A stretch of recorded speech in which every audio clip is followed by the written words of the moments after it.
the early death of millions of baby boomers. Especially vulnerable are the 80 million baby boomers born between 1946 and 1964. If you belong to that group, take note, says Richard Poe, author of the August cover story. Your generation has been targeted for a program of age-based medical rationing, such as our country has never experienced before. Ads Whistleblower's editor, David Copland. If this dire end-of-life scenario sounds too awful to be possible, that is only because the reality of the Obamacare has not been successfully reported. For this is not a fantasy. If it is what it is. It's already occurring in our civilized nation, in other civilized nations, including Canada and Britain. They have adopted the same government-run system. For instance, documents show how British seniors under a government-run system are routinely denied treatment for cancer, heart disease, and other deadly illnesses, many dying in filthy, overcrowded hospitals or nursing homes rife with pestilence, including the deadly antibiotic-resistant superbugs. Numerous horror stories of needed medical care intentionally denied reveal the stark reality of government-run healthcare worldwide. To a small degree, Obamacare's ominous implications are starting to leak out. Here's how columnist Charlotte Allen explained it recently in the Los Angeles Times. In looking for a way to fund healthcare, Obama has set his eyes on the oldest and the sickest. You see, according to the Centers of Medical and Medicaid Services, about 30% of Medicaid spending, nearly $100 billion annually, goes to care for patients during their last years of life. What if there were no last year of life? The president seems to be asking. Why not save billions of dollars by killing off your own unproductive oldsters and terminal patients? Or since they aren't likely to do that outright in the 21st century, why not simply ensure that they die faster by denying them costly medical coverage? The savings could then be subsidized for the younger and healthier. And for those who have been paying close attention, Obama himself has even ever so gently hinted at his true intentions.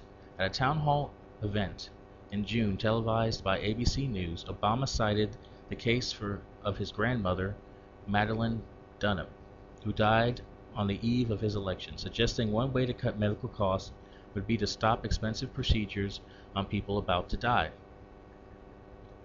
Families, Obama said, need better information so they don't approve additional tests or additional drugs that the evidence shows is not necessarily going to improve care.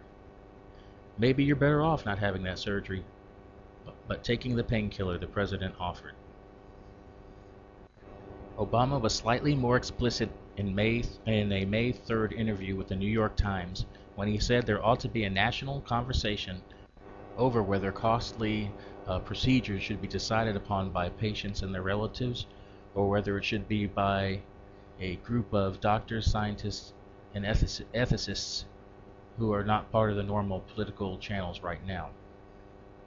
One such elite medical decision maker would be Obama's special advisor for health policy, Dr. Ezekiel Emanuel, brother of Rahm Emanuel. He's a longtime advocate of age-weighted medical rationing, meaning that the older you are, the less care you get, as in Britain. But what about the Hippocratic Oath, you might say? The sacred vow doctors have always taken to do all they can to heal their patients. As a whistleblower documents, Emanuel advises doctors to stop taking the oath so literally, and insisted to be prudent in assessing how much time, effort, and money each patient is worth for the greater good of society. Socialists have never been too concerned about the individual good, because to them the greater good outweighs it, and the only times they ever show interest in the individual is when they're trying to pass a new law or to allow people to do behaviors that were not allowed in the past.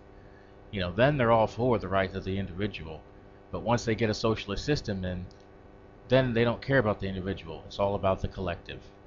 And that's what we're headed for if this country doesn't turn around and stop this.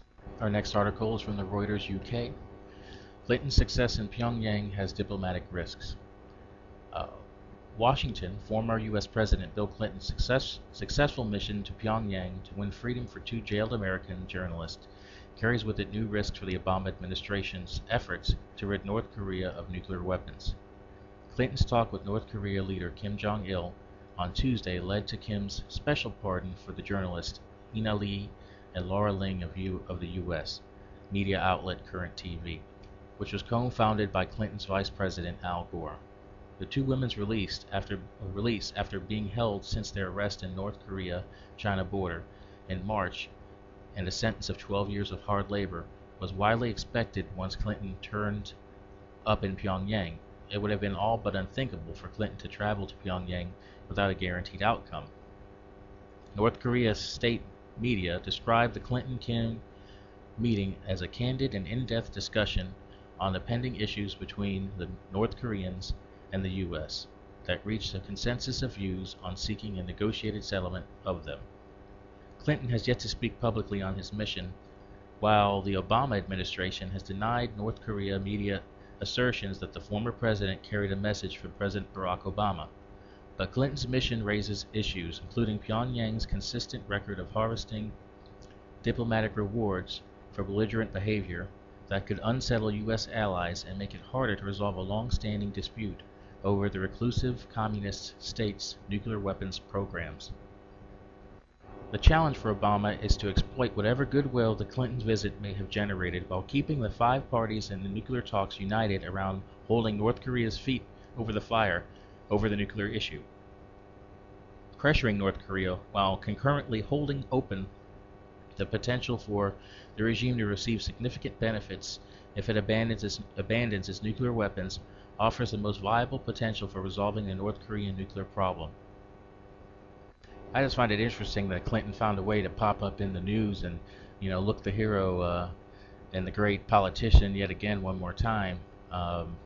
Those who might think he's the Antichrist, this is certainly interesting. A peace agreement or resolution, coming from this.